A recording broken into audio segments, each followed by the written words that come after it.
Welcome to Planning Phase Syndicate. Thank you all so much for joining us tonight. This is episode 101. Yes, we've broken that 100 threshold, baby. I don't even know how long it's been, but it's been long enough to hit 101 episodes. Thank you all so much for joining Planning Phase Syndicate on our journey. Tonight, we're going to be talking about the first pseudo tournament that happened. I wouldn't consider this a real PQ, but there was quite a few good players there. Helping kind of set where they think some of the decks in the meta are supposed to be. So we're going to talk about the first decks, kind of talk a little bit about, the rise of Lando, if Tanner was incorrect in downgrading him last week or not, that hot take. Definitely going to have that conversation. And we also are going to do a Jabba Yellow 30 health base deck tech tonight with our good friend Alex. That is our commitment, is to bring you specific deck techs for some of the different leaders that not everybody else is playing. With that being said, joining me on mic tonight is the bench warmer himself, Mr. Alex. How are you tonight, sir? I'm doing good. I saw Ready or Not 2. Here I come. Great subtitle. Was fun. If you enjoyed the first one, you'll probably just enjoy this one as well. Although Sarah Michelle Gellar's looking pretty old. Also joining me tonight is JJ. Get rid of that Giants hat. It's still a shame that you're wearing that. How are you tonight, sir? Doing all right. Had last week off, and just glad to be back here. Been spending a ton of hours just rotating out all of my post rotation cards. It took forever for me to go through all of my stuff and break down all of my lists that I have made. And then resorting everything, and then I built 5 new decks that I'm itching to try out and see how they do, man. Just excited to play some more stuff now. Awesome. Yeah, you told us a little bit about your Anakin 5 deck. We will not display that deck. That is not a deck we will do a deck tech on, unless for some reason you find success. If I go 3-0 at locals, I think I might have to, man. We'll see. No. If you can beat Lando, then we'll talk about that deck. Until you beat Lando, I don't want to talk to you about Anakin. So it was a pretty good weekend. I ended up sick on Friday. Probably food poisoning is what I'm hoping. Hoping for food poisoning. Well, over the flu, because then that runs through the house, right? So, well, the norovirus, whatever you want. Yeah, norovirus is rough. Yeah, because I made enchiladas, and then promptly they exited my body about an hour and a half later. Only once, and then I slept for 12 hours. So Jesus. So that was super fun. But then Saturday I felt a lot better. Ended up going and seeing Project Hail Mary. Not usually my style of movie, honestly. I like horror movies. Comedies are okay. I mainly like horror movies. That's really more my stick. I like anime too. But I like weird, obscure anime, not any of this Naruto garbage. Naruto. Yeah, that's what I call it. Yeah. Holcomb comes out soon. That's the next super cool horror movie I'm looking forward to. Yeah, I am going to go see Ready or Not 2, but I had to wait. My child Monty, they had to work this weekend, so they were the one that introduced me to the series, so I felt bad going without them. And it's probably a good thing because I ended up getting sick, so it would have been really bad Friday night if I'd been in the movie theater and puked all over everything. So that would not have been super fun to do. But other than that, it was pretty fun. I also am in the middle of sorting. My desk is literally got piles of cards because I had to pull all my old decks apart. And then I decide what ones I'm going to keep for Eternal. I don't know. It's really hard to determine if I want more than one Eternal deck just to play around with. I feel like Eternal would be so much more fun. But then at the same token, there's not that many people that play Eternal right now. So, and there's no PQs in our area for Eternal unless I go to Toronto, which is a possibility of going to Toronto. We might have room and board. And if we have room and board, I'm probably going to Toronto because that will be fun. You should come with me, Alex. Play an Eternal PQ. Maybe. And play an Eternal PQ with me. We might have. If we run Trench, yeah. Oh, okay, fine. We could probably do that. I haven't finalized my trench deck. I'll be honest with you. I've got 72 cards in it right now. Like I cut it down to 60. They'll kick you out of Canada for that. I'm pretty sure. Won't be the first time. But yeah, I don't know. So yeah, we got Eternal at locals this week, and I got my locals are taking it so seriously. They're like, we're gonna bring these crazy brews, and I'm just sitting here thinking, I could just play Trench or Deidre because I have both of those partially built, and it wouldn't be that hard to finish it off. Yeah, you get like 6 super laser blasts now instead of 3. Yeah, I only own one of those single reactor missions right now. I was gonna buy it, and then I don't know if I care enough to spend a bunch of money on the set. So like, I don't really. We open packs, and then we have tournaments we go to, and then we get packs, and like I was actually going through like my Secrets of Power and my like Legends of the Force, and like because of those tournaments that I won, like I have. Same boat. I could literally get rid of like half of like I have all like my Kellorans are all prestiges. Like I have my Gungies are prestiges. Jeez. I mean, I tried to get rid of like my extra prestiges to trade them for other stuff. But yeah, no, I understand. Yeah, so I wasn't as inclined to shell out the money for it. But if you own Liberties, so this is a great segue into our first segment tonight. If you own Liberties and you want to make a bunch of money, post those mothers up on TCG Player because they went from like $30 to like $60 today because of one deck, and they will not stay there. There's no way that card is going to stay at $60 a piece. There's just no way. But speaking of, let's talk a little bit about tournament weekend. We can open up, have a conversation a little bit about some of the law. I guess it's law. We could call it law, right? I mean, it's a lawless time. What the acronym is. Yeah. I know, but like, where's the time? Why didn't they put a T at the end? You know? I don't know. What? Lat. So there was 2 decent tournaments this weekend. In fairness, though, they were not like 100-person tournaments. So we are going to 100% take this with a grain of salt. And this is what always happens in the meta is people find these good decks, something that they feel very comfortable with. It's similar to something else that they played. They do a bunch of games, and then you have these popular, like really good players take it to these tournaments. Now, I'm going to point something out, and I'm going to do this just to spite Eric, because there's a guy at my locals who has been toting Lando Blue as the best deck ever, and now that it won, I want to point out that the same guy that won with Lando Blue won the day before with Jabba Yellow. So I'm pointing this out there that the same guy won with both decks, for what it's worth. Yeah, I mean, like the 3v3 tournament's a little bit different, right? Because you can actually like go into favorable matchups and stuff. So I'm not sure how incredibly useful the 3v3 tournament data is, other than this is what this team thinks like these 3 decks would be decent. I don't know if there are any deck building restrictions. Do you know? Yeah, you can't have like the same leaders, and I think you can't have the same cards, if I remember right. Okay. Then that would dramatically change a lot of stuff, right, for deck building decisions. Yeah, it's very similar to like the trilogy aspect, right? So it's not. I don't know if it's 100% identical to it, but it's very close to that trilogy aspect. We could bring it up if you want. I just didn't know the rules. I had it on kind of in the background at work while I was there. Yeah, I didn't watch a ton of it this weekend. I tried to watch this morning, and it was like really hard to watch because they didn't have like their audio kept going in and out and in and out and in and out, and it was just like, all right, well, I don't have the patience for this any longer. But yeah, I'll bring it up a minute. Hold on, it won't take that long. I do want to run like a team tournament, kind of how we did it out in like Ohio, with like the Rust Cup.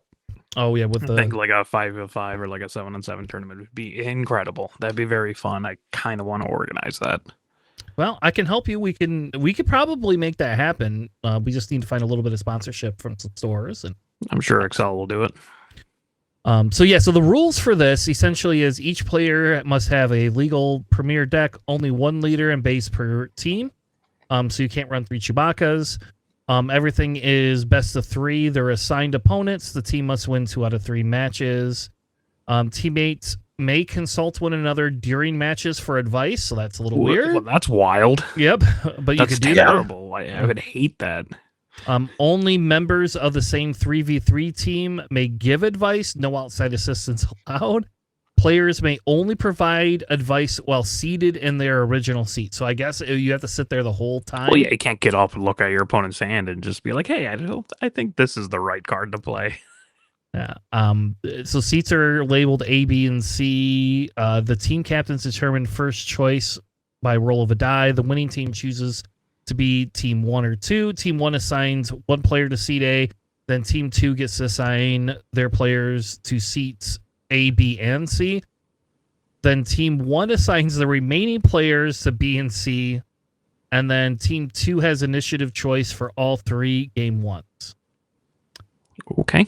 It's kind of weird. This is this is a little different than how we did Rust Cup, but all right. Yeah.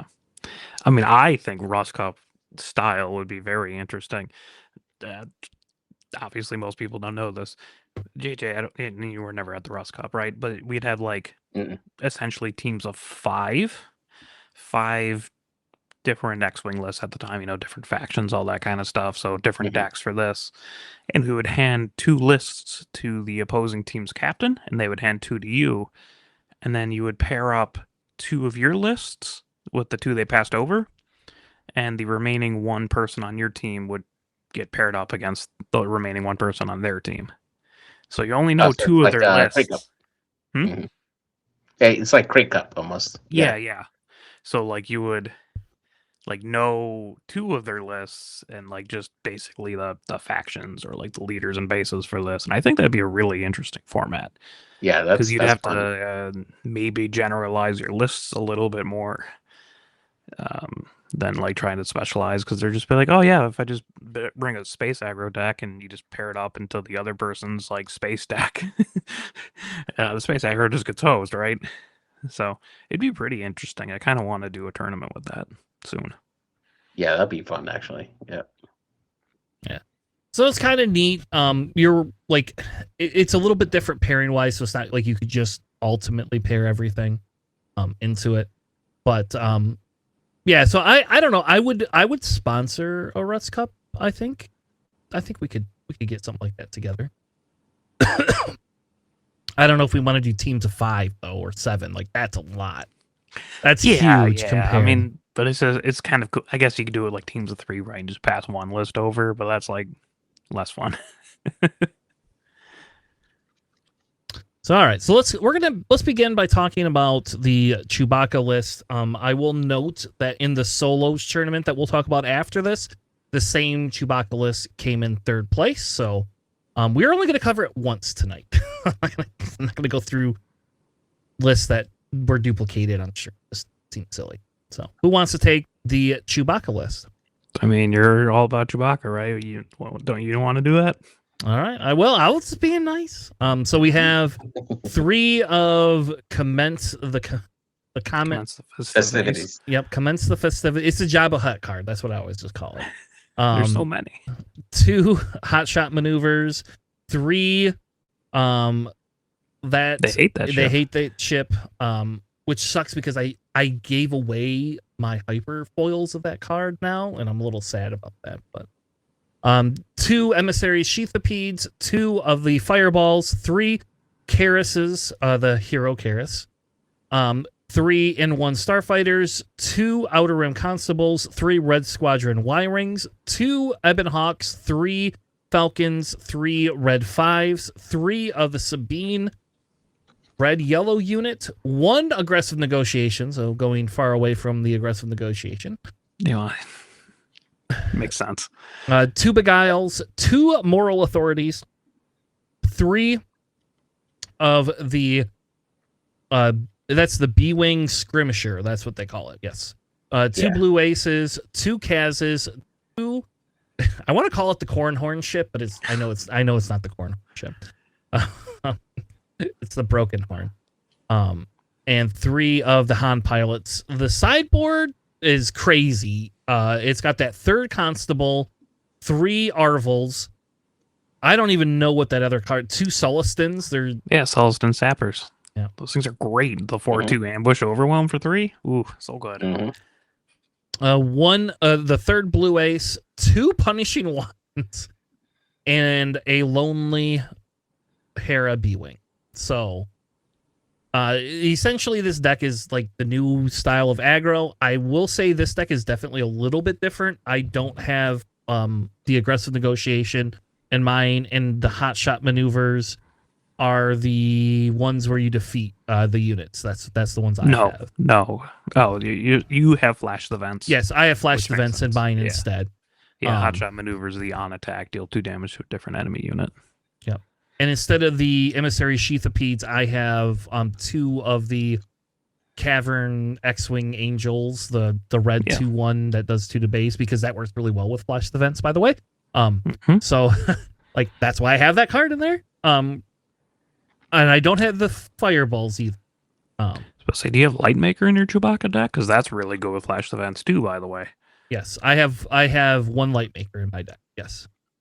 I do have 1 Broken Horn just because it was like your recommendation when we were testing it. I had 2 in there. I don't like it. Designed for them. Yeah, it is. But then like by the time I play it, Low like health. yeah, it's just so low health. Everything kills it. It just sucks. But I do have the one of I do have 1 of it in there just because I think it still is neat. The big thing, which is absolutely hilarious, is they hate that ship. Like, you play that with the moral authority, or not moral authority, the B-Wing skirmishers, and you could just kill the stupid things that came Yeah, in. you just kill the TIE fighters you create, and now you got a 4/4 on turn 1. Yeah. Because I made the mistake of not playing them on those and using it to play like an Ebon Hawk. And then Talzin ran both of them into the Ebon Hawk and then killed the Ebon Hawk with the Force. And I was like, oh, all right, well, maybe I shouldn't do that. That was a mistake. Get the B-Wing out, and I believe you can use Chewbacca's ability, right? Because it makes it cost 4 less. Yeah. Yep. No, it makes it cost 3 less. So you get to spend 4 resources for it. Okay. But yeah, this again, if you want like a aggro deck, this is the deck for you. If you want something that is still very knife edge, like that's what this is. This deck is very knife edge. You are not going to get a huge advantage all the time on your opponents. The Kaz is something. We must just be in the same threads because I don't know who Tyler Messing is, but I do know that Kaz was something I put in last week. Just because of the fact that it had the more health and was able to stop the thousands. And you have generally less resources than your opponent if you ever use Chewbacca's ability. Yeah, you always do. I don't think I've ever had the same.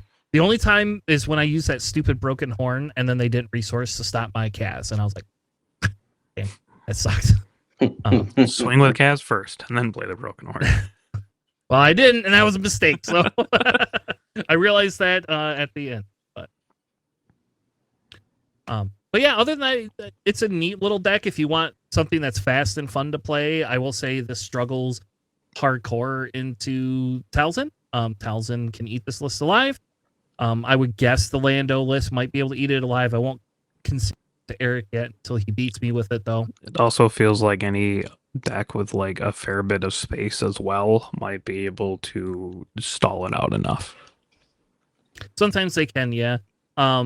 The flash the vents in mine does help. I was running, and maybe this is a comment, like I was running 2 Beguile and 2 of the what's that number? The 2 cost one that gets rid of a 3 or less unit. X forgets. I was running that just because that felt more similar to the Vader deck for a while. I ended up cutting the Axe forgets, but again, pretty sure we spoke about cutting that. we did, and like I did cut it, but like now it feels like, well, if you do have to bounce it, now you're screwed because you don't have anything. You have 4 cards that can stop. The moral authority is really good if you can get that on like a Chewbacca, or if you can get it on the B-Wing, or if you can get it on Kaz. Like, no. I guess you can't get it on that B-Wing. You have to put it on the other, but Blue Ace. Blue Ace. There you go. But yeah, if you put it on Blue Ace or Kaz or Chewbacca, like you could even put it on if your Sabine lives. You could even put it on Sabine. I don't know. It's a neat little deck. This is what you should be playing, JJ, instead of Anakin. There you go. Yeah, definitely Chewie's been on my list to try out, although I ended up trying to make Cassian work a little bit. But Chewie's definitely on my short list to make a nice aggro deck for it, and this is definitely right up my alley. I like this a lot. It sucks that we lost the card that says "Let the Wookiee win" because that would be fun to just play in this deck. Not that it would do any good, but it would be fun to play. There are a Yeah. lot of Wookiees in like Heroic Yellow. There is, yeah. Yeah. And I like to go, "Roar!" And I like to do the Chewbacca yell. And you throw up all over your opponent. Maybe. All right, let's move on to the next one. Stevie has a Talzin red Force deck. JJ, Alex, who wants this one? Go ahead, Alex. Oh, sure. Yeah, so you got Towels in red, Red Force, obviously. So, yeah, it starts with triple Owen, double system shock. That's defeat a non-leader upgrade on a unit and do 1 damage to it. He's got triple Krennic, triple Karis, triple Secretive Sage, triple Atreus Acolyte, triple Battle Fury. That's the +3/+3 for 2. Discard a card from your hand. Most of the stack seems to operate without hand. Double Grand Inquisitor, triple Marin, double Whirlwind of Power, double Condemn, triple Constructed Lightsaber, double Chariot, triple Dark Tyrannus, triple Talzin's Assassin, triple Shatterpoint, double No Glory, triple Anakin, and double Devastator. In the side, you have triple Nimble Prowess. I love that card. Double Shootdown, triple Arvel, and double Hana. I love Hana. I understand why Hana's on the deck, though, when you have 8 other 4-drops that are pretty impactful. Yeah, I mean, obviously, I don't know. I'm a little confused why we only have 2 Condemned or 2 No Glory. It's like, I feel like that should be a minimum of a 5 in that You deck. do have triple Shatterpoint, so I can kind of understand the double No Glory. I guess. I don't. And I guess Condemned is only so good if everybody else is running red and they can just Constable it off. That's what I've been doing lately. So, or Sabine now too. Or Sabine, yeah. But yeah, obviously, like this deck is designed to be like we're gonna put units on the board and like build them up and hope you can't take them down.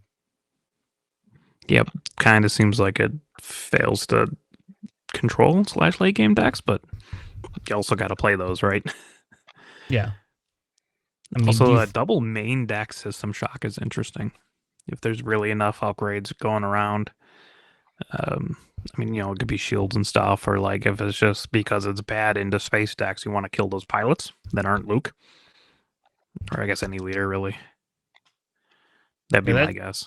That's the only thing I could think of. And again, Outer Rim Constable does the same thing, but I guess this does the damage too, right? So if it's a 2 health unit, or you could put more damage on it, you can use Talzin's ability.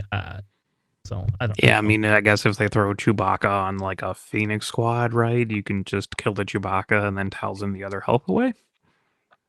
True. The funny thing with this too is, see, and this is where that no disintegrations could actually just fit into this deck pretty easily.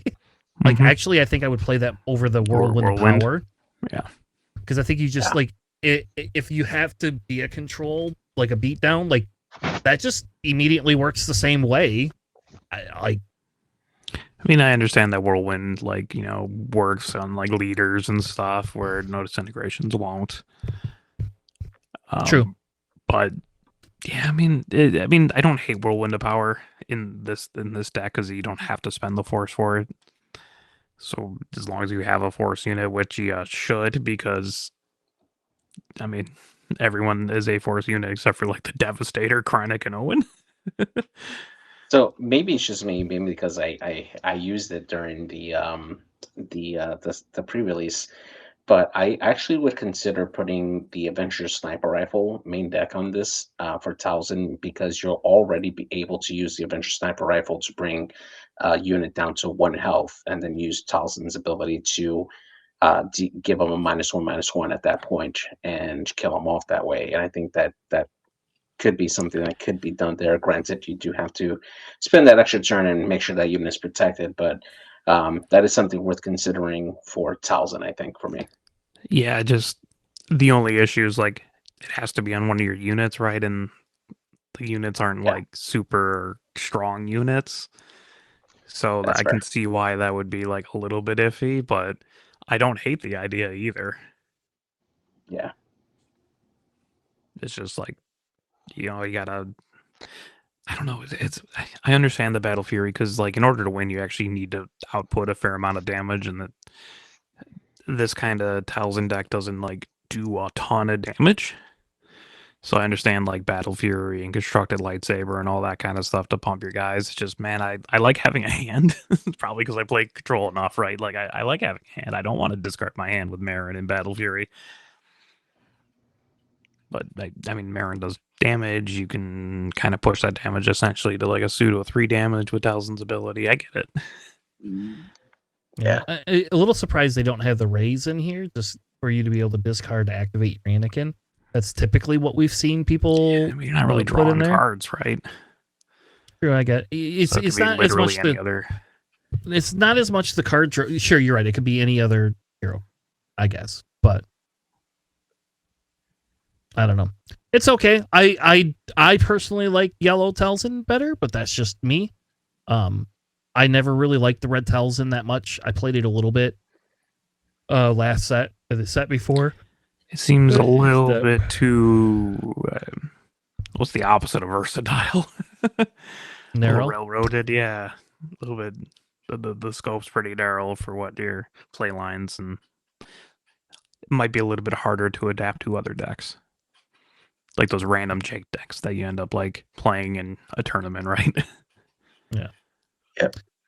All right. The last deck that we have from the 3v3 tournament that I wanted to cover was a Lando 30 health blue, which at the time I did not know was going to also win the next day. But JJ, why don't you cover that deck, and then we could jump into kind of the solo one and talk a little bit about that. For what's worth, they're a little bit different.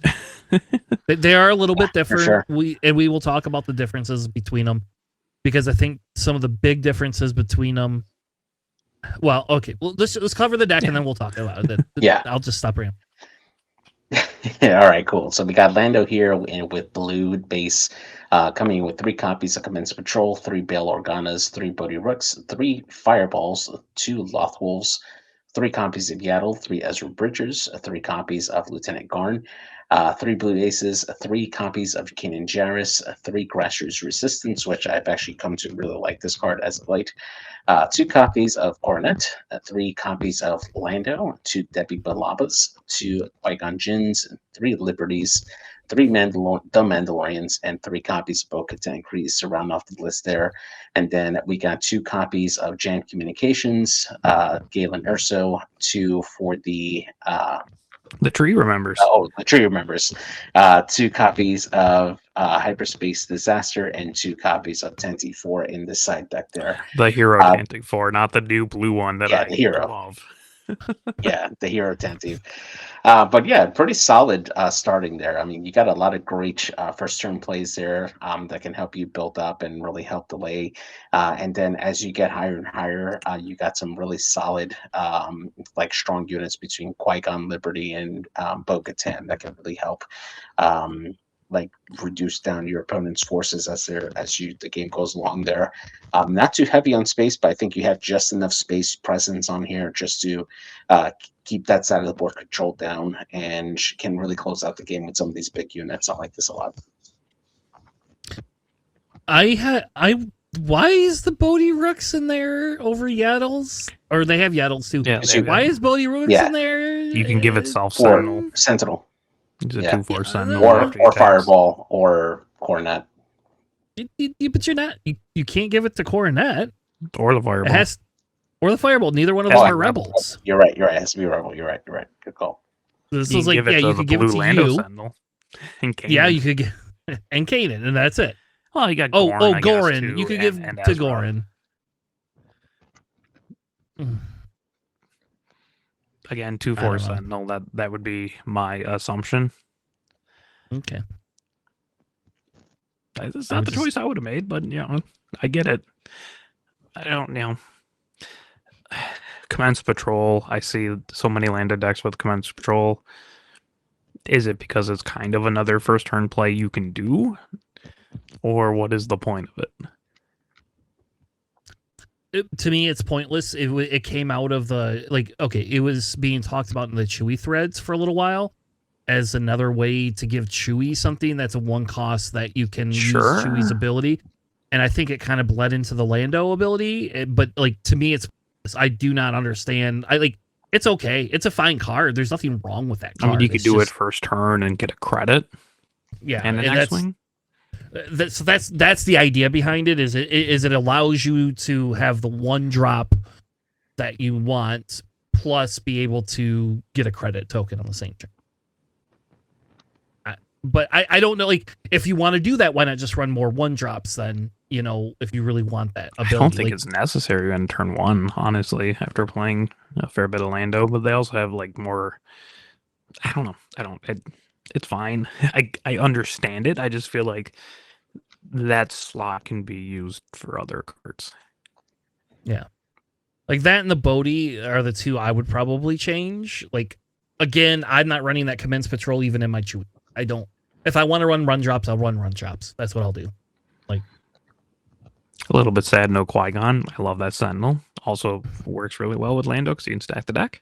Not that you need to with this one because everything is heroic. So maybe that's the reason they're not running Qui-Gon, is to always hit 100%.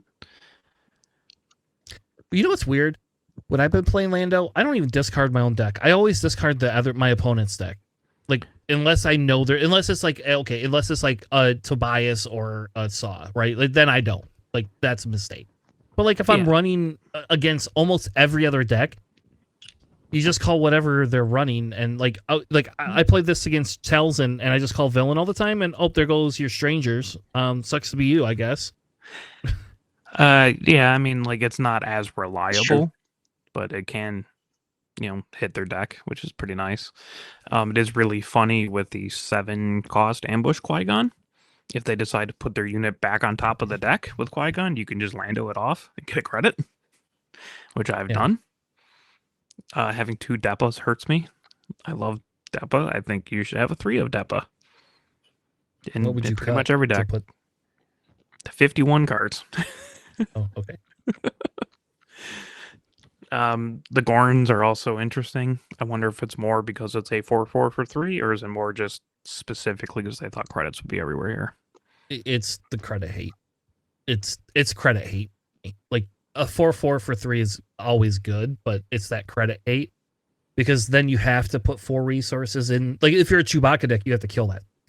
Like, sure. You don't really get it. You don't get a choice. Or if you're playing against a Lando deck, like mirror match, yes. And that's my belief, is they thought there'd be a lot of mirror matches going into today, which there was mirror match on the deck. So. Sure. Yeah. I mean, it's pretty much what I've been seeing. I do like grassroots resistance now that a lot of the other out-of-hand damage things have rotated out. There we go. All right. So moving on to the solo tournament, I want to talk about the land. Just finish off with the Lando. There was a lot of Lando, right? This is Tyler Mersing's deck, first place deck that took down the tournament. He is also the one that has a Chewbacca deck, Eric, as an FYI. So I don't know. Do we just go over the differences in the deck? Like, this deck has 2. Faith in your friends. Yep, it has 3 faith in your friends instead of Bodhi, and it's got 2 light makers instead of the coronet. That's it. And I to some extent actually agree with those. Except for I would be running Galen main deck too, though. But that's just me. Yeah. Also, the side deck doesn't have the 2 jam comms. Instead, it has a 3rd Galen and a 3rd hyperspace disaster. So if you're running Galen main deck, what would you put in the side to what are you going to replace? That's a hard one, JJ. Yeah, that's exactly what I was like. I'm wondering, because I'm like, I mean, other than the Commence Patrols, probably Commence Patrols, but then it messes with your faith in your friends. That's the problem. The faith in the friends. If you're really that concerned, you go down to 2 Loth Wolves and like a 3rd Bale. And then add a 3rd Deppa, because you should have a 3rd Deppa anyways. If you had a 3rd Deppa, like I would honestly, I would probably cut the Commence Patrol. I don't see the value of that card as much as everybody else does, I guess. So Like to me, to me the simple swap would be is yeah, I would probably go up one of the bales so that I have another one. I would probably go down a Yaddle, and I would put 2 Galens in deck, right? Yes. Makes sense in my head. And another Depa. I do agree with the Depa. That's fine. And Depa's then just now, so useful. That 7 health really does work. yeah, and now you're opening up your sideboard, right? So now in your sideboard, you can now look at like other things. Like, I would be tempted. I'll be honest with you. I would be tempted in this deck to maybe look at what are the other blue, yellow cards that like are like super impactful, like Finn.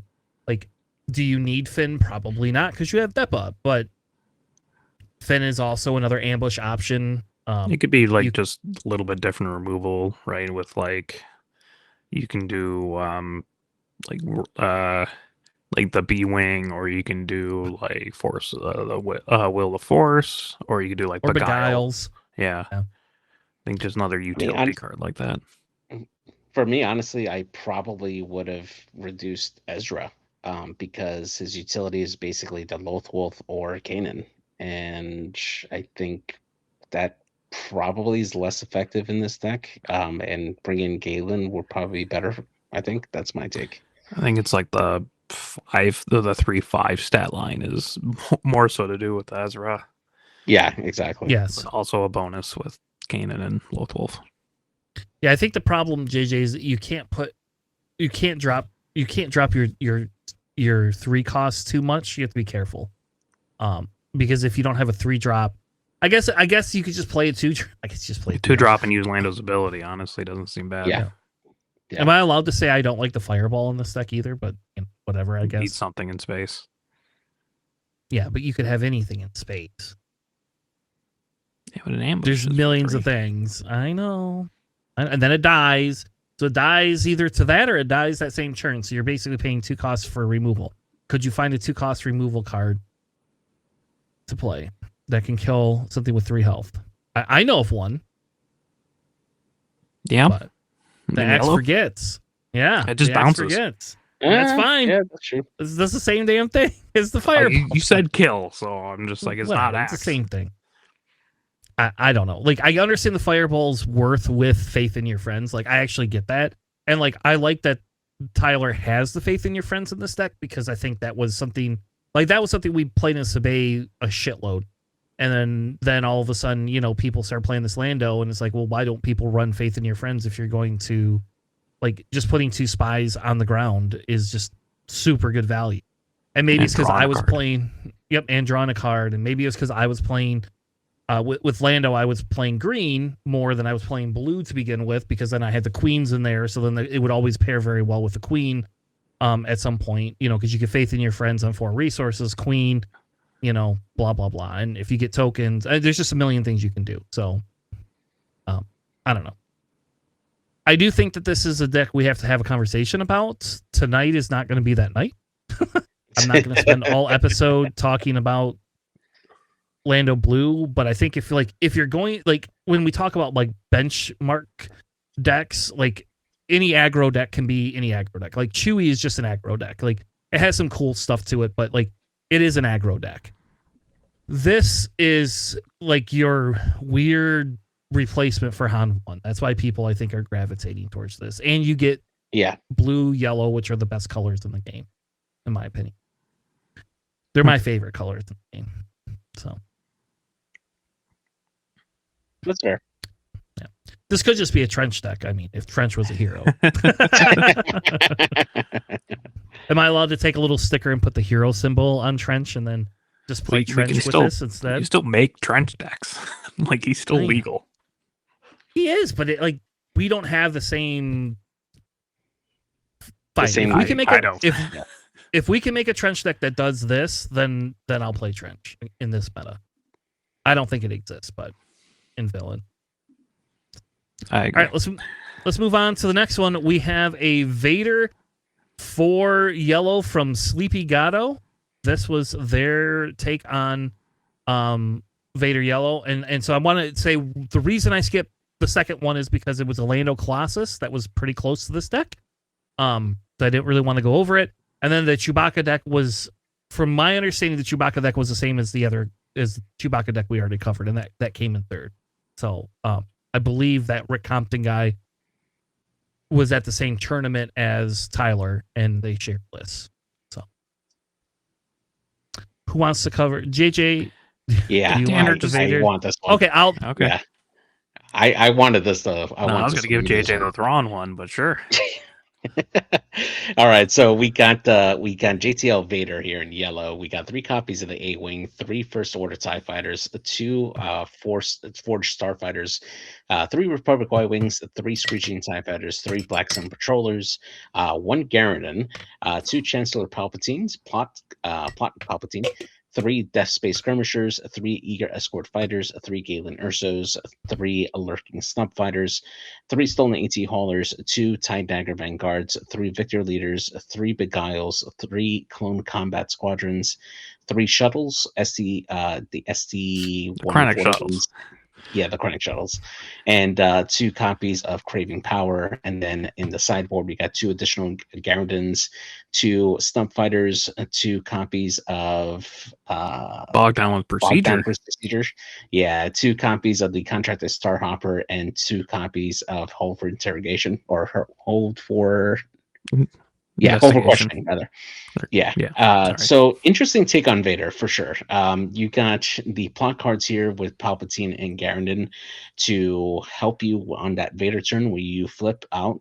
For Garridan in particular, will help you to discard a card that could potentially eliminate an upgrade, which would kill Vader as soon as he comes out.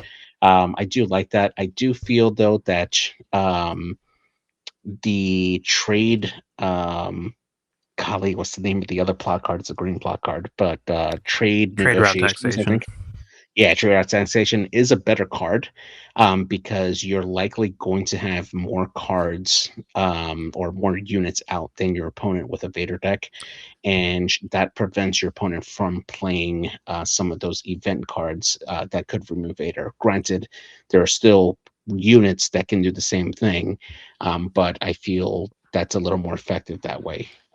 But still, it's nice. I do like the addition of the Forged Starfighter. I do feel like Hidden is actually really good for Vader because that at least guarantees that the following turn that unit is going to survive until the following turn and be able to attack, assuming that you take the initiative, and ping the base, which will allow you to create a token for Vader, and that'll help you set up for other stuff later on. So really solid deck. I actually like this a lot. I do like the addition of Galen, and that giving that raid 1 and saboteur for yourself on all those fighters is so good, especially with all those token fighters. Yeah, and it's hard for them to kill it off because you don't really have ground units. Yep, exactly. Yep. It's so hard to not say anything to, like, okay, so there is why the only one Garridan if you're gonna run it? Like, that's...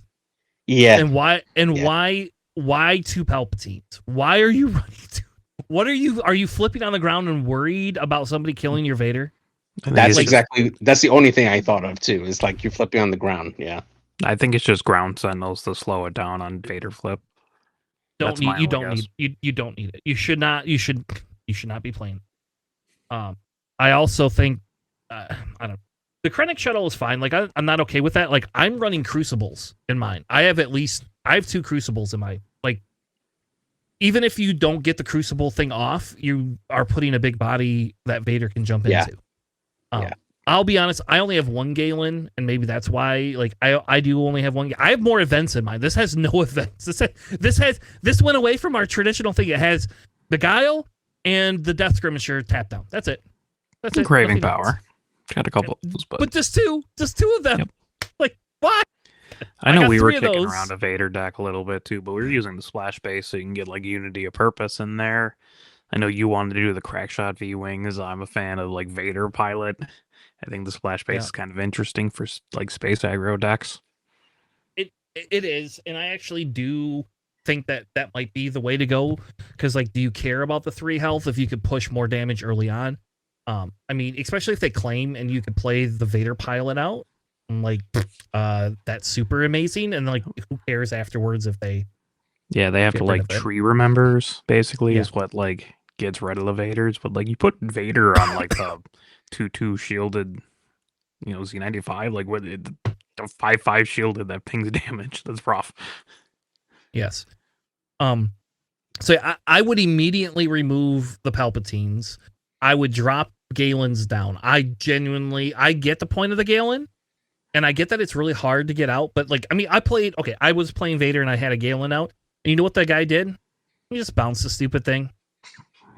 Like, I was like, oh, okay, well, that was a waste of my 3 resources and your 3 resources, and How do they bounce it? They use Beguile or something like. They use Beguile because it doesn't say enemy ship on it. I don't think. Right, but like your opponent doesn't control it. Yes, they do. When you give it to them, No, it they is. own it. No, like yes, you can't. They can't beguile your Galen if you gave them control of it because they control Galen. Oh, Interesting. well, the guy played Yeah, it you wrong. I own did it, not but know you that. don't control it. Hmm. Which is because they control the Galen, so you can't beguile it. Which is why like that spare the target waylay debate I always had was like, well, you can't like spare the target your own unit, and you can't like beguile your own unit. Yeah, that's the Interesting. big differences. Like I have a couple You of can axe it, Crucibles. but you can't beguile it. Maybe they axe it. Maybe that's what it was then. I don't remember. But I mean, outside of that, I don't have the Black Sun patrollers in mind. But that's a valid, like, that's fine. Like there's nothing wrong with having that in there. I have a rest instead. So, but that's because that's one of my favorite cards. Though I will say the no questions asked like that's kind of becoming my next favorite card instead of a rest. No questions asked. What did I say? Hold for questioning. Yes. No, hold for questioning is Whatever. an incredible card. It's so frustrating to like get hit Yeah. by it. It's incredible and sly. I can see why it'd be a sideboard. Although I wouldn't hate a main board for it for this. If they Yeah, have like and a space unit, I think that'd be really useful. Yeah, and in my side, I have the Trade Federation Trade route tax, trade route taxation. Yeah, like because I could that go main board? Yes. Like a lot of times it's needed if you want them to stop trying to kill your stuff. So, but the problem is you could play it, and you just have to be careful because like it's still like if you have to hold that in hand to play it out, that's kind of a feels bad. Being able to flip Vader with it, that's not as bad. But their ability to kill Vader now is a lot easier, even without, because everybody's playing red. So it's just it becomes a little bit easier, I think, for people than before. But other than that, like this is very similar. I have more removal in mine, but that's just because I had more removal capture stuff in my original deck. My original Vader deck. So yeah, like maybe if you had some more green cards, you could do charge with corruption and catcher across arenas, which wouldn't be too bad. Yeah, which would be super neat if you could get that off. But yeah, you just need to like dump some of the other cards.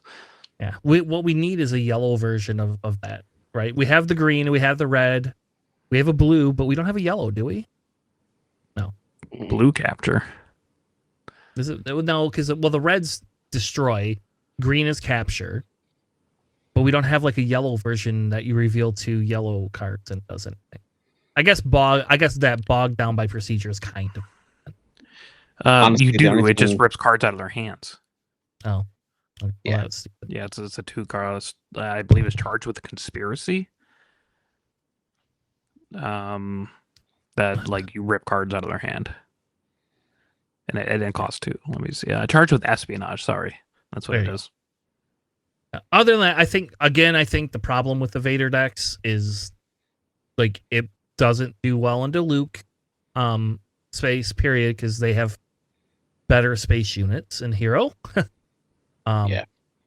And this does okay into Lando, but if you cannot beat the Liberty churn, you pretty much almost lose. Because Liberty is really hard to get around. But that's hence why I have the Crucibles in there, just so you know, like the Crucible is in there as a way to buff things, so I can trade Vader into that Liberty at a lot of times when I'm You can just, will the Force. Push it back. Should we try a Vader Force deck? Does Vader have Force? You don't need the Force for Will of the Force. It's an unconditional bounce for 4. All right. Maybe we should try that. Actually, maybe we should just try that. Maybe that would be better. Yellow sideboards. You can use maybe that the should just Force be in there to rip a card from their hand after you bounce it, but it does not require you to use the Force to just unconditional bounce something. Man, I wish more pilots had Force that were involved. Make a Vader Force. All right, let's move on let's keep moving on. I do like that they've properly added the lurking Snub Fighter though. That card is amazing. Yes.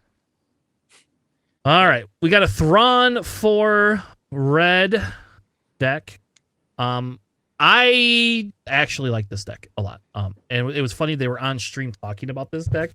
Like it was like, oh, this is an aggro deck, and it's like, yep, this is not a in-game deck. And JJ, it has the JJ card in it. This is the card that I would never play in this deck ever, but it has a JJ card in it. Mm-hmm. So this is a Thrawn 4 red 27 health base multi-aspect. They have 3 flashed events, 2 of the Cavern Angels X-Wings, which is just a crime. There should be 3 of those. I agree. Like that card is just the best card. That's almost my favorite card of this set. Almost. Yeah, it's really good.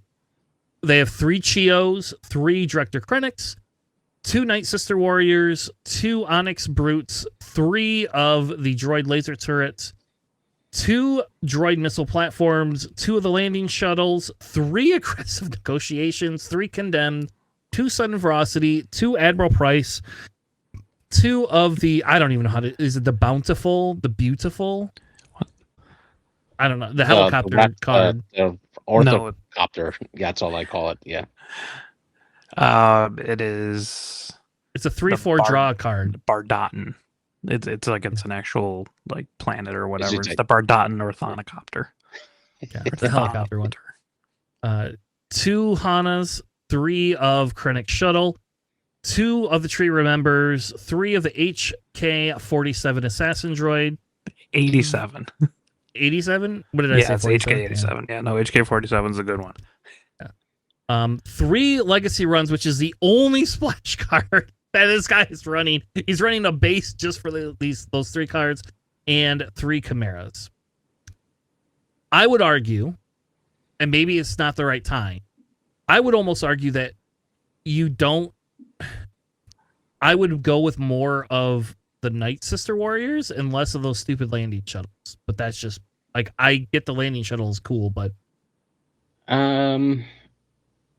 yeah, I agree with you. I would go with more the Night Sisters, and honestly, I would swap out that landing shuttle for the other shuttle that we got. Governor shuttle.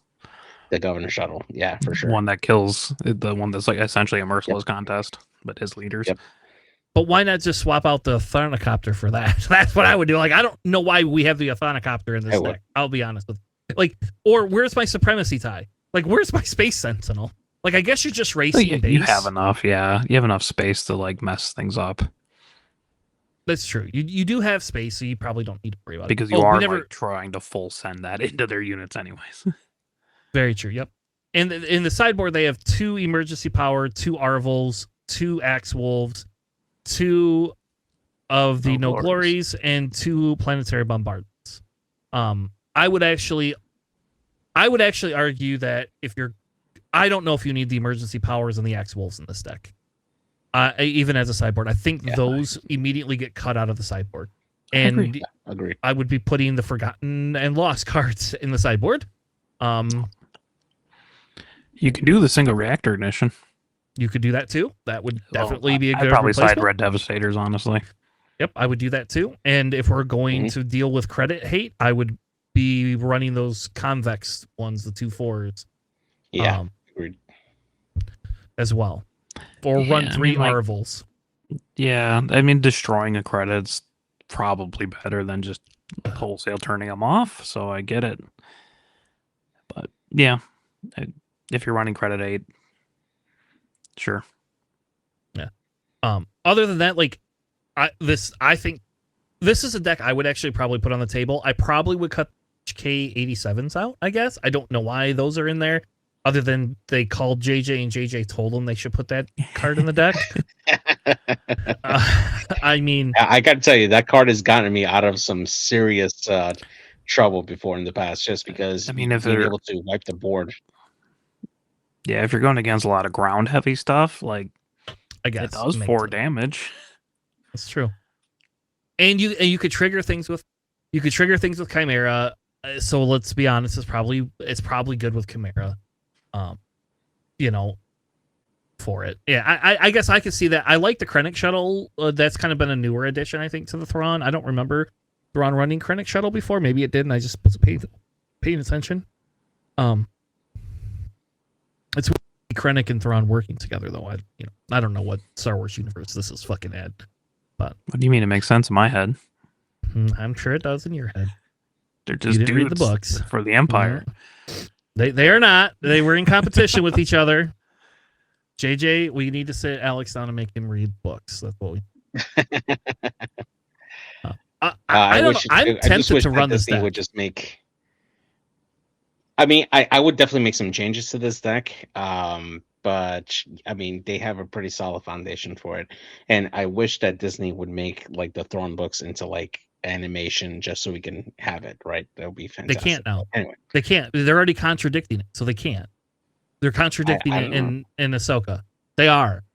Okay, we don't need to have this argument again. We've had this argument 3 times before on the podcast. I am very anti how they are portraying Thrawn right now. But okay, let's back to the deck. Like, so if you're gonna make changes, what changes are you making? I mean, like I said before, having the Governor Shuttle on there, I think is pretty good. Okay. I would take out the Orphan Copter. I would actually have the oh my gosh, what's the name of that Star Destroyer that prevents your opponent from unexhausting? The Cartwheel Arrestor Cruiser.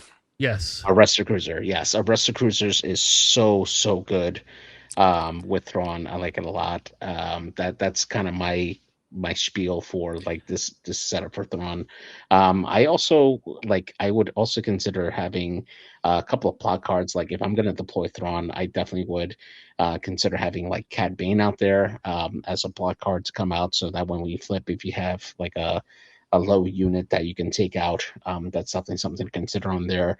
Plot definitely really helps out Thrawn if you could play that strategically. Yeah, you got sudden ferocity for what it's worth. Yep, sudden ferocity is really good. Craving, Craving is green. Well, you got a splash base, so yeah, that's true. You could play it. The splash cards are the legacy runs. So yeah, exactly. Yeah. Do we think this is better than the Yellow Thrawn? No, I don't like Yellow Thrawn at all. Yeah, no? Okay. I think it's got one thing going for it, and you can just splash it now. Yeah. That's my but opinion. You also get the 8-cost Thrawn, which is then it's very thematic, Alex. You can splash that in too if you wanted to. All right. I like this deck. I think this deck has potential. It did not seem to do very well into Lando though, so I think maybe there needs to be some tweaks. Yeah. Well, it's like an aggro deck, right?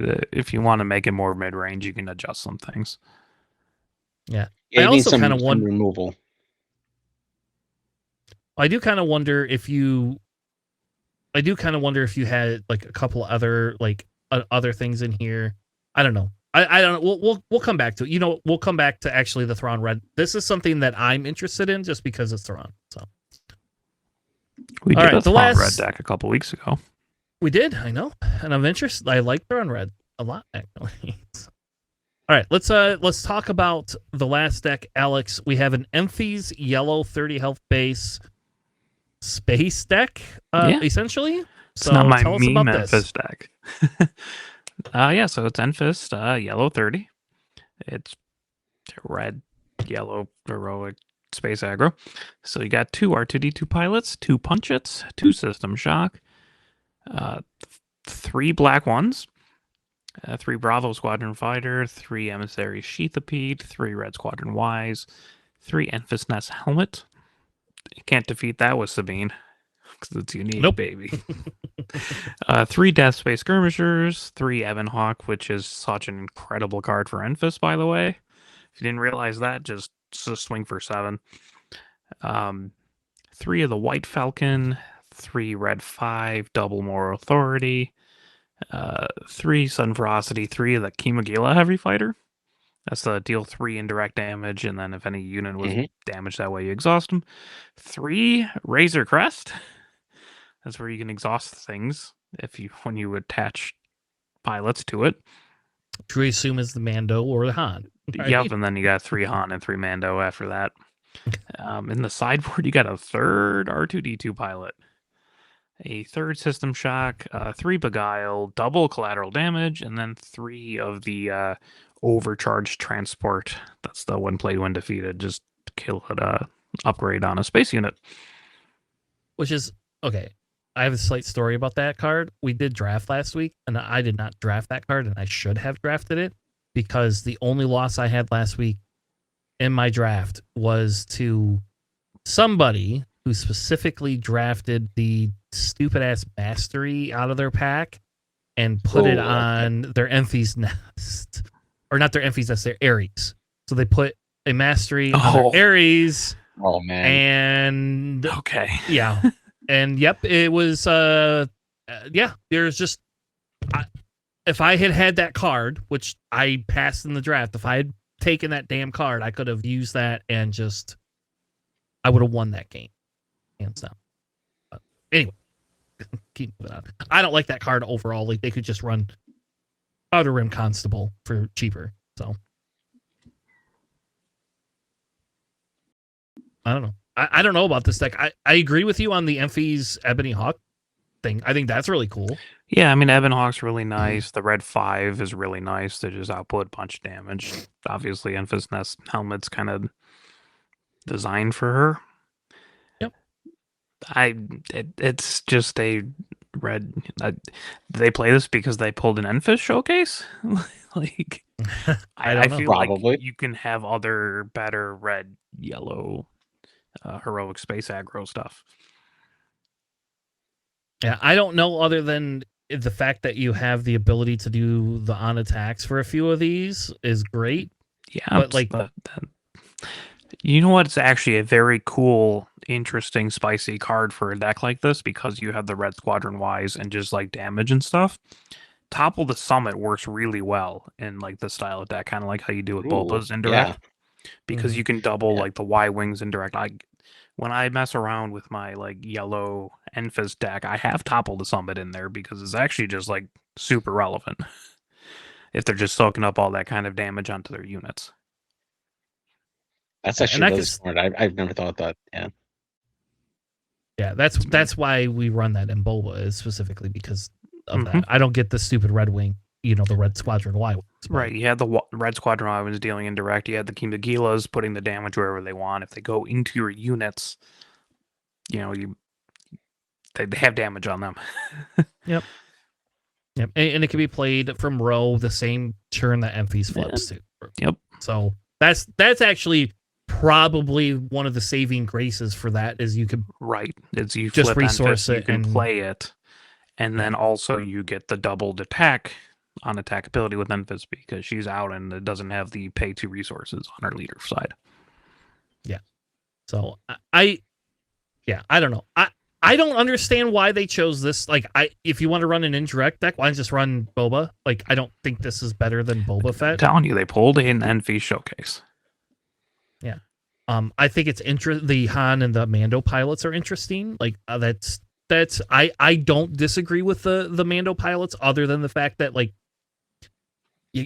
maybe you should run the splash base just so you can play that card on the ground to do the tapping, because like now you're only tapping in space. Sure. Yeah, but that emissary Sheathipede goes to a 5/5 with Mando on it, and that just seems really annoying. It can be, yeah. I don't know.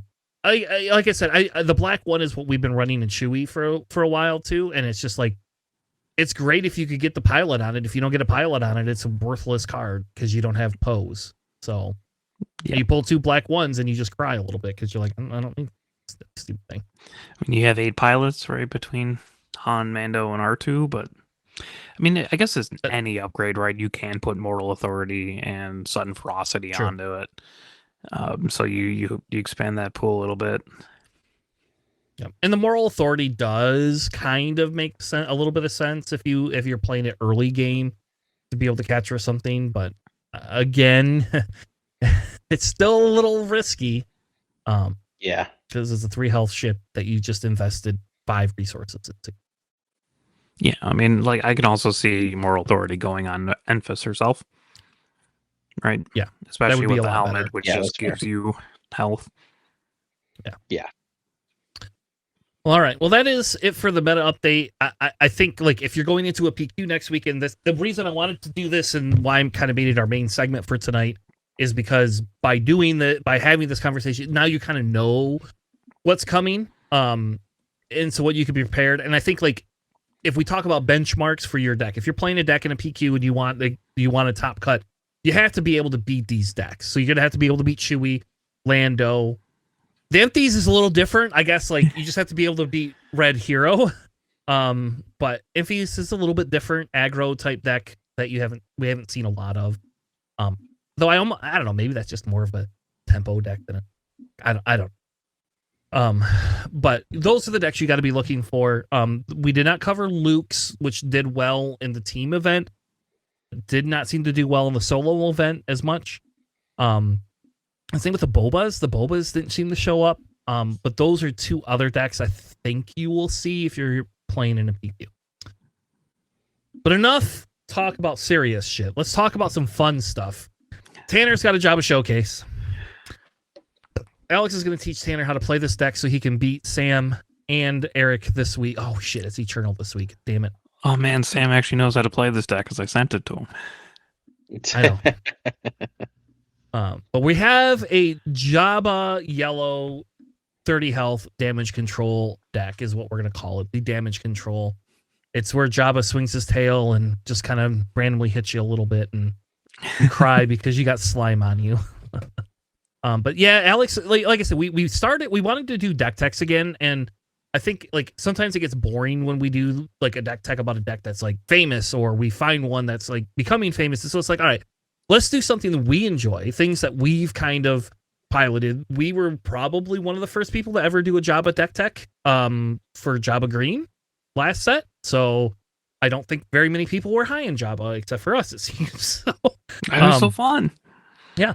And I have a Jabba showcase. So I don't have the new Jabba showcase, but I do have this Jabba showcase. Same. So it's kind of like exciting. I actually have a partial Jabba deck built in the back that I was just waiting to upgrade because I don't have 3 strangers. So there's that. But anyway, Alex, tell us about this deck. You know what? Don't tell us about the deck. Tell me what this deck is first, and then we're going to get into what this deck's about. Yeah, so this is my Secrets of Power Jabba Yellow deck. Not Force, surprise. It's just 30 health yellow.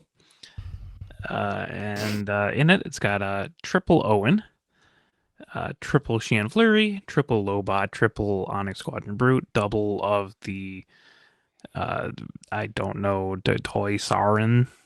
I don't know exactly. JJ, can you tell it?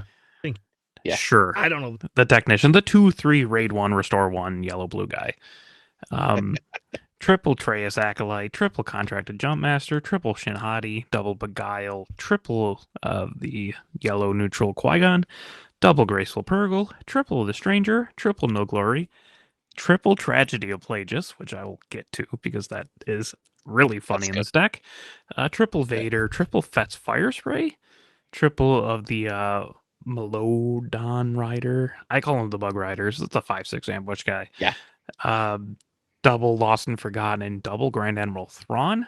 In the side, I got triple Condemn, double Tarkin, the card everyone forgets exists, double Hyperspace Disaster, a single Rhydonium Detonation, and 2 Lawbringers.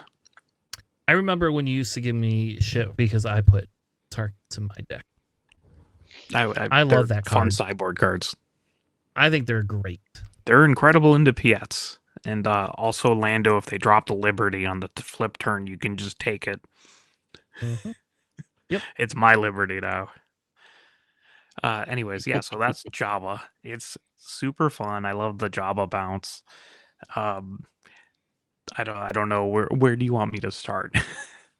So I guess let's talk about, you know, the ideas behind this deck. Like obviously the reason we play Jabba is because his leader flip and when he's on the board is insane. Like he Yes. is probably one of the most fair, balanced, amazing leaders that we got out of Secrets of Power, even though he's not all powerful. He is remarkably good at stabilizing the board when he flips. Yes. On 5 resources. Yes, which is huge. That's kind of what the deck's built around. It's not like entirely built around Jabba's flip turn, because if they out your Jabba, then you're just SOL. No, this is a little bit different. But that Jabba flip's huge, right? Yeah. No more rivals fall means you have to kill Jabba. You have to figure out how to actually kill him this time. Yes, and that's a little bit hard to do with a 2/8 body that flips on 5, when most of my stuff just can kill your stuff, right?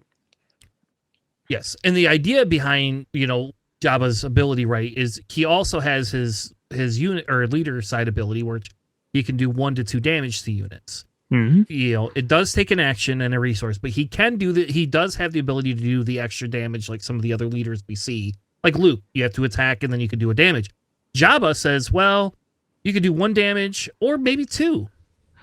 Yeah, that's like why I have like Atreus Acolyte in there, besides the fact that it like works really well with Owen because it's another force thing, so you don't brick as much. Owen and Lobot both can take up to 3 damage early on, and then you deal 2 back to someone, which is semi-relevant. It benefits a lot in trades. And then the deck also has a lot of Sentinel, right? You know, like the Sentinels. So let's talk about Sentinels and Ambush, right? Because the core features of this deck is Sentinel and Ambush, ironically enough. Except for you don't have the Supremacy ties in there. So just so you know, the Supremacy ties are not in there. Yeah, I have the contracted jump masters. I know. They're better. They're 2/4. I'm pointing it out. You don't have them in there. I'd rather have the 2/4 than the 3/3 in most of these cases, especially when Jabba can, again, 4 health, so you can have 3 damage on there, so you can do 2 damage to people, which is really nice. Also, like with the Purgle, right? It has 7 health, so if you flip Jabba and have a Purgle out, or vice versa, like it's really hard for them, for space decks, to go through a Purgle when Jabba's also reflecting a damage, you know, whatever damage they do back. So yes, Sure. yeah. So Lobot, you know, his Lobot is an 04 grit. He's just there to activate Jabba's ability and also just kind of slow down the game. Same with Mr. Purgles. Like, all the Sentinels work really well with Jabba. And then the ambush, like the Stranger, who is disgusting in Jabba Yellow. Like, because you can ambush him when Jabba's out. So if Jabba's out, play the Stranger. If they don't die to the Stranger, you can do whatever damage they did back to you. The 7 health is incredibly relevant for going into just like other powerhouse cards. So you can like reflect up to 6 damage back with Jabba, which is nuts on 5 resources. Yeah. That's actually why I have the Mylodon Riders and like Fet's Fire Spray instead of like Finn's 6/5. The Mylodon Riders are 5/6, and that extra health, like if you're going against like a, you know, like an Anakin or whatever, right? Or it's like, oh, it's a 5 attack unit. These things live through it, and then you can kill them. And then you can also pick up your Sentinels or your Stranger again, because that's what they do, or another copy of itself, and just kind of recycle those 2 and just have whatever ambush you want. I'm still working on figuring out exactly how Fet's Fire Spray works with this, but I believe if you ambush into something, Fet's Fire Spray lives, you can Jabba bounce the damage back, and then it checks to see when the attack ends, so you get a credit even if you... Yes. Yeah. That's So my understanding. Kind of get a free-ish credit without being able to kill something with 4 damage. Yes, which is actually really crazy, because by the time you're at 6 resources in space, you probably aren't just killing something. Right. But like, they play a Cantel Cruiser, JJ, and you ambush Fet's fire spray in. Oh, I guess that would kill it. No, is it 6? Is it 6 damage or 5 damage? It's 6 damage. Never mind. It's 6 damage. Yep. All right. Never mind. That's not the card. But like another space thing. Also because he's so good at catching back up on the board, that's why I have like Thrawn in the deck, right? Because if you play it on an empty field or like just their leader out, like it just comes in ready and it's 8 damage. Yeah.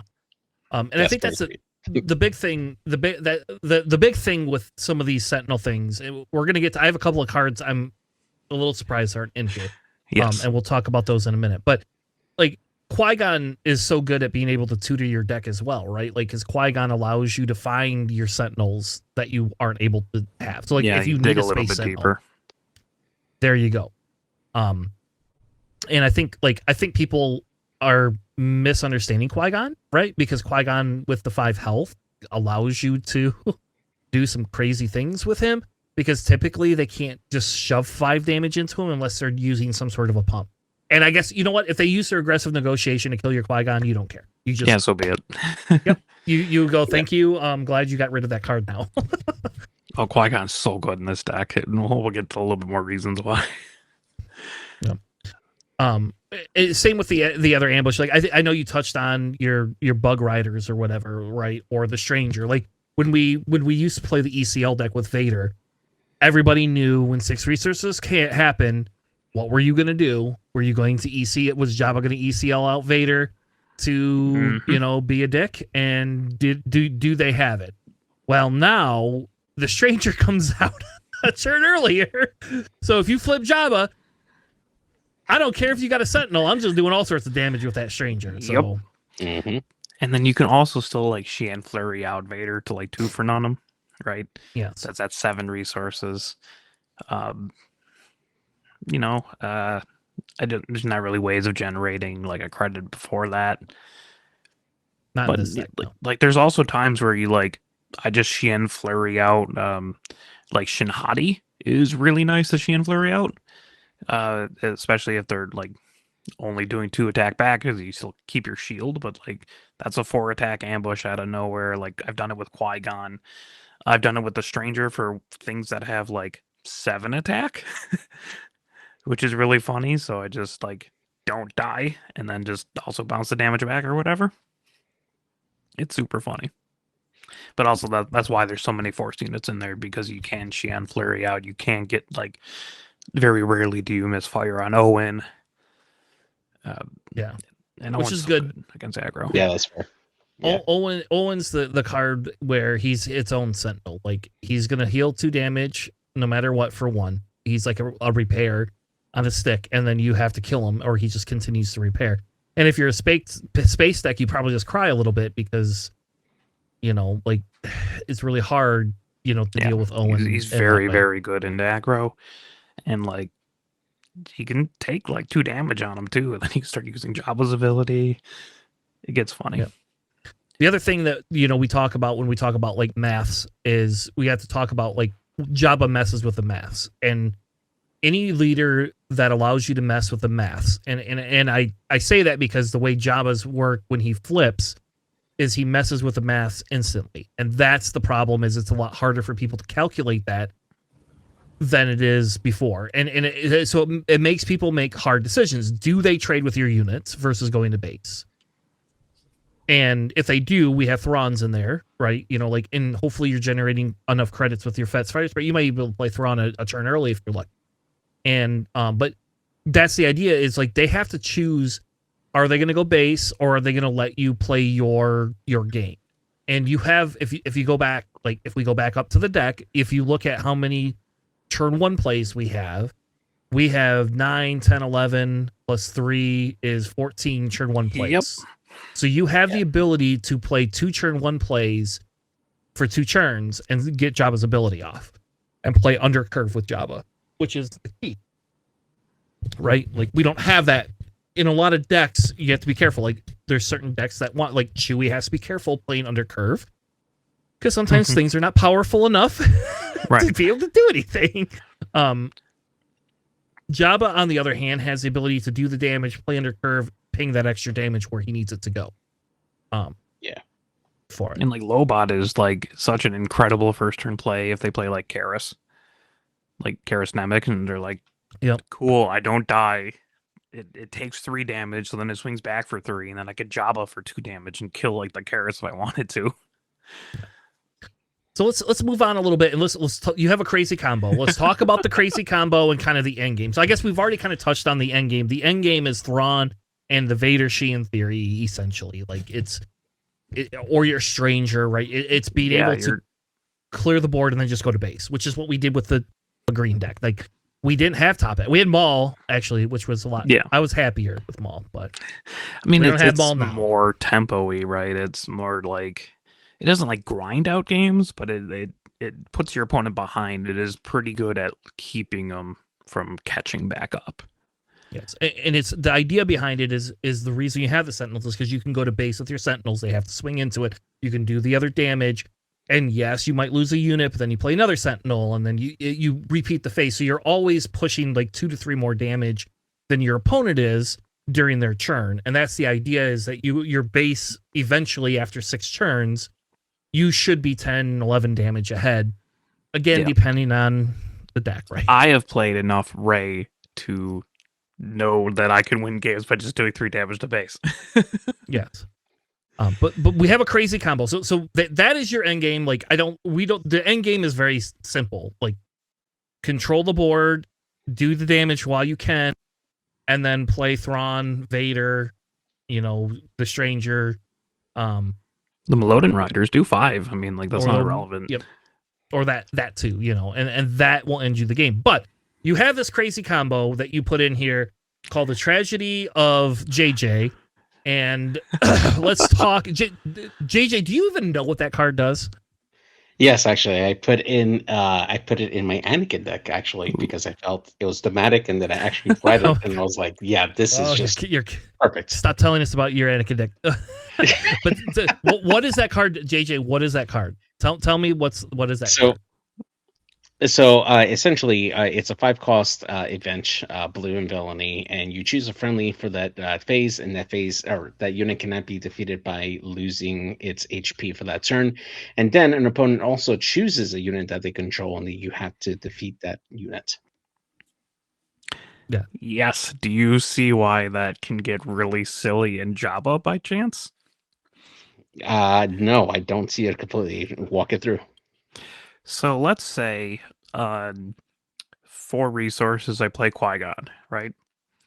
Let's say next turn I flip Jabba, or I just play Tragedy of Plagueis and then choose Qui-Gon, who now has unlimited health as a Sentinel. Yeah. And then also with Vader, or with Jabba, like whatever... For one swing, you reflect fully because you can't be defeated by having damage, so you still take all the damage. So regardless of how hard they swing into a Sentinel, it could be Qui-Gon, it could be Purgle, it could be Lobot. I've done it with Lobot, who has crit, which is even funnier.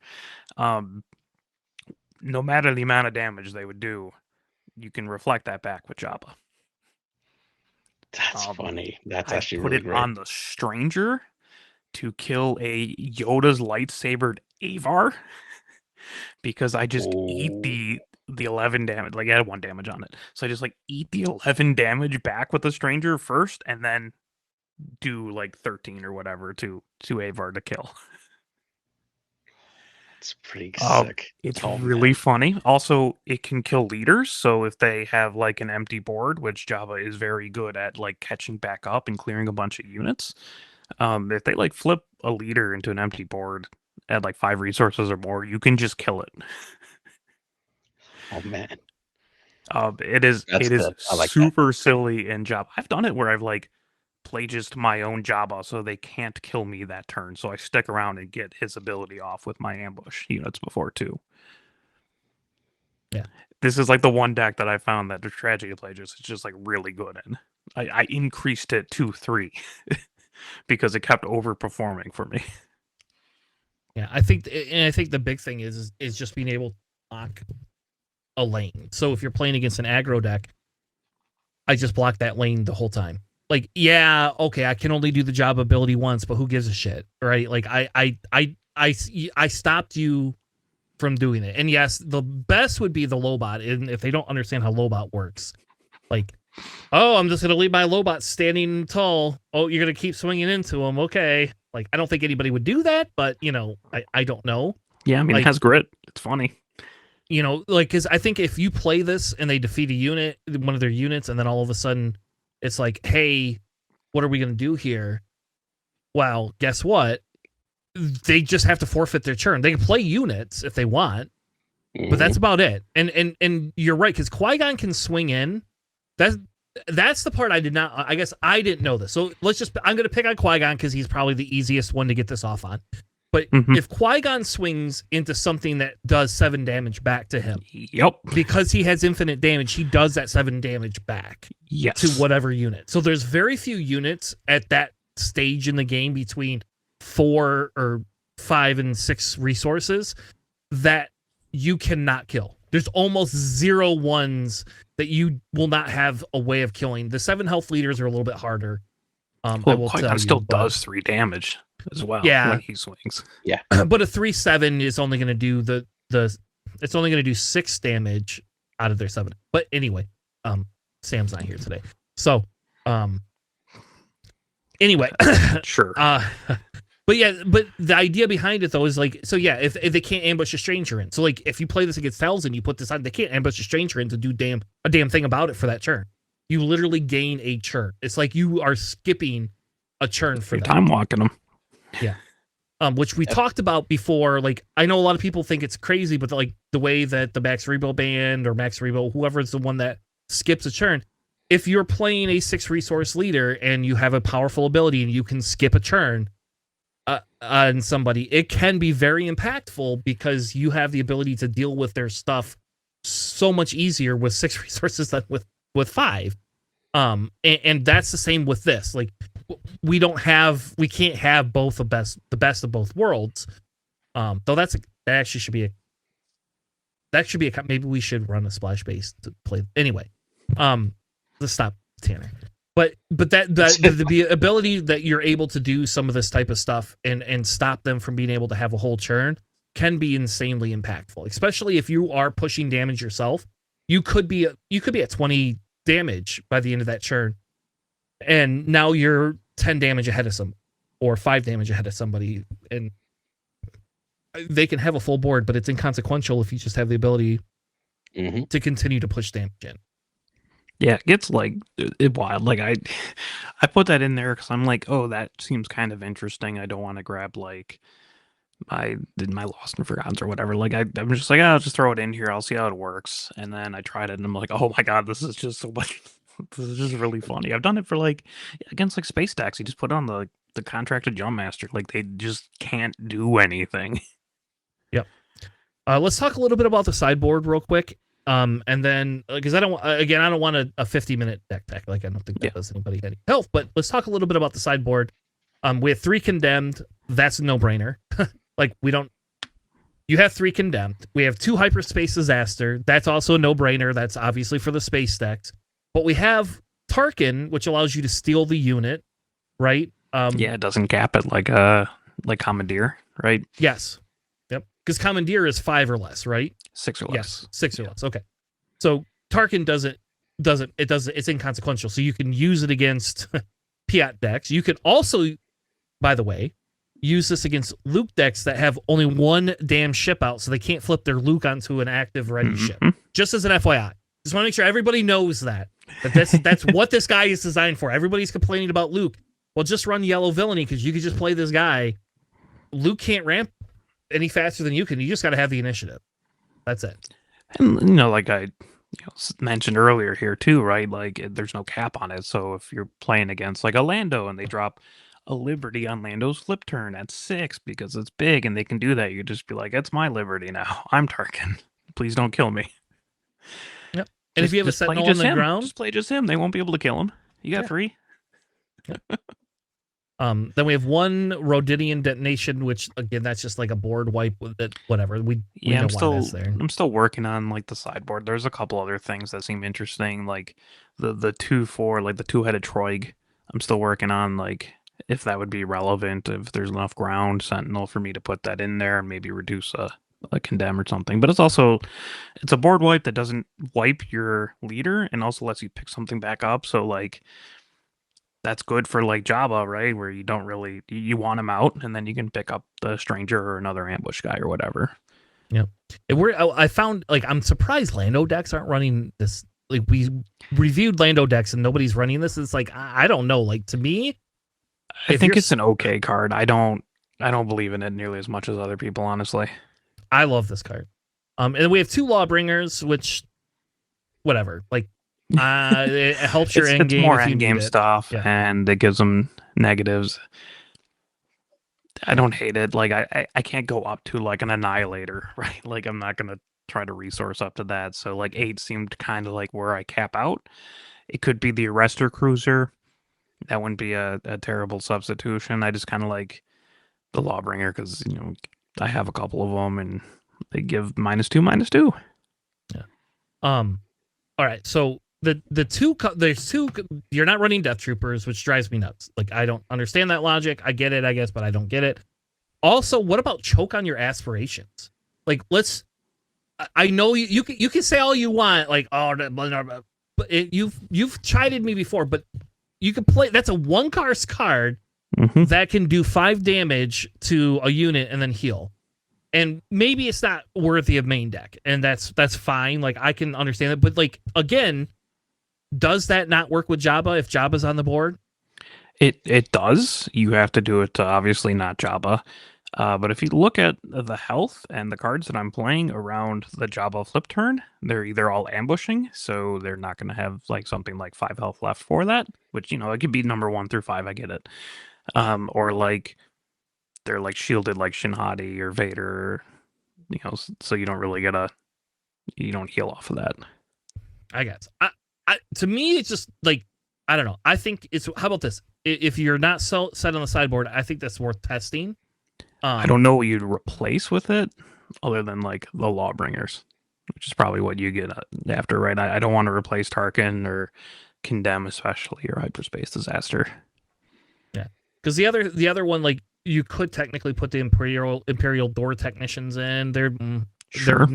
They're nice for the heal too, but I mean, if you're not worried about the heal, Finn is obviously like an easy choice as well too. Though you do have some Sentinel stuff that's not unique, but it's there's not as high. The shield isn't super worth it, but again, it's the 5 health that Finn has is the more is the issue. I'd rather have the 5 attack 6 health with the Bug Riders, because I can ambush into something like an Anakin that has 5 attack and live and then reflect the 5 damage back, which is far more relevant than like 4 damage that you'd get out of Finn.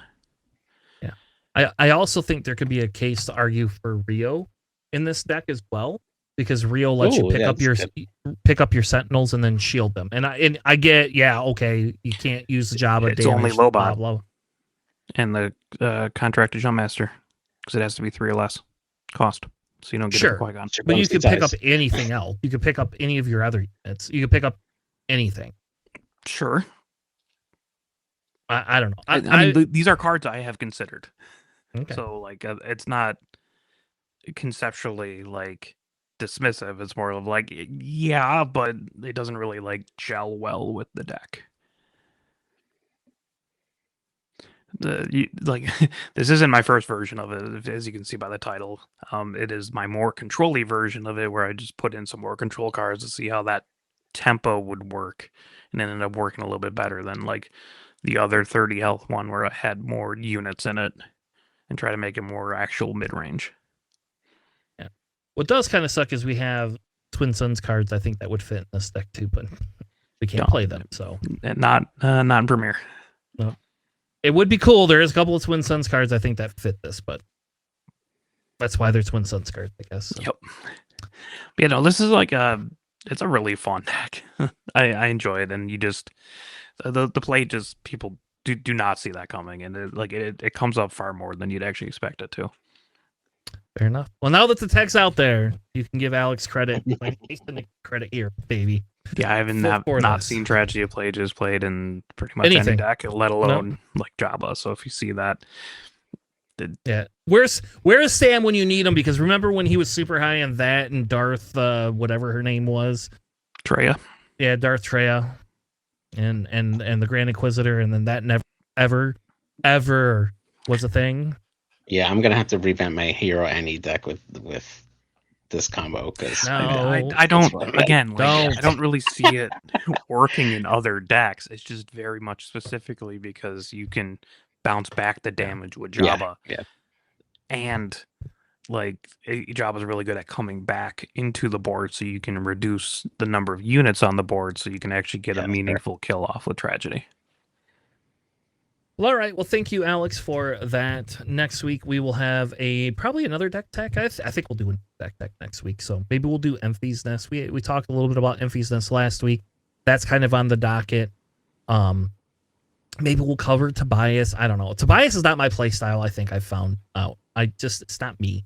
So I'm not excited about Tobias as I was. I also have a real fun Luthen deck that I very much enjoy. All right, let's next week we'll do Luthen. That's what we're gonna do. So don't change your mind this time. We're doing Luthen. It's an unassuming deck. Yeah, let's do Luthen.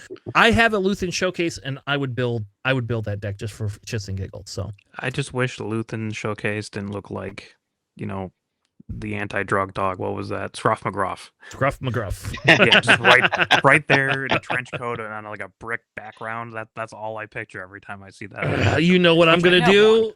You know what I'm gonna do? You're gonna get a meme of. You're gonna take a bite out of crime with Luthen. I'm gonna take a bite out of crime with Luthen. So, all right. Well, thank you all so much for joining us tonight. We'll be back next week with another amazing episode of Planning Phase Syndicate. We'll be at episode 102. If you want, you can like us, subscribe. We also do our Patreon weekly videos. Maybe this week we'll play the Jabba deck. Maybe I'll convince Alex to come on and we'll do the Jabba deck on Tuesday or something like that and record for y'all. But with that being said, we'll be back with another amazing episode. We'll see you on the flippity flop. Have a good night, everybody. Thanks for listening.